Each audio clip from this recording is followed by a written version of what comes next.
Kim, you have some questions for Tony. Oh, I do. So, Tony, I understand that there's a House bill and a Senate bill.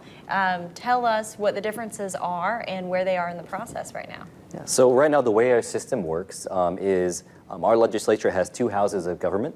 One is the House and one is the Senate. So in order for a bill to become law, the same bill has to be passed from both the House and the Senate. So right now, the House has actually gone through, they've voted, and they've actually passed their version of the PIP repeal, which is basically repealing this personal injury protection and mandating $25,000 worth of bodily injury coverage.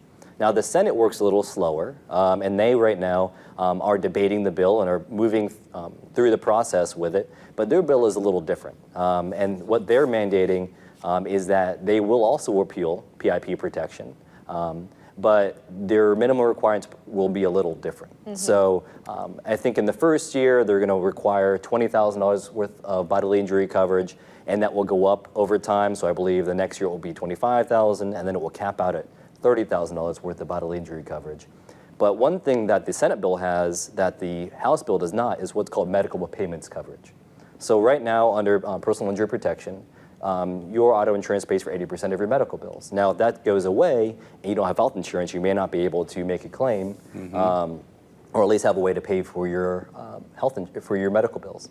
MedPay basically is like PIP protection, except it pays for 100% of your bills, but they're going to cap it at $5,000 as opposed to the $10,000. So it is a bit of a trade-off. That doesn't go very far, $5,000. It does not. Not in terms of medical. That may help. not cover the ambulance and the hospital bill, just depending on what your injuries are. If they're not very significant, then maybe you could get away with paying for $5,000, and that.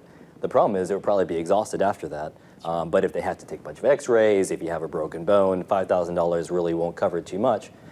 The argument is it's better than nothing. But here, we have another reason why this could, affect us substantially, because now your maximum limit for coverage went from $10,000 to $5,000.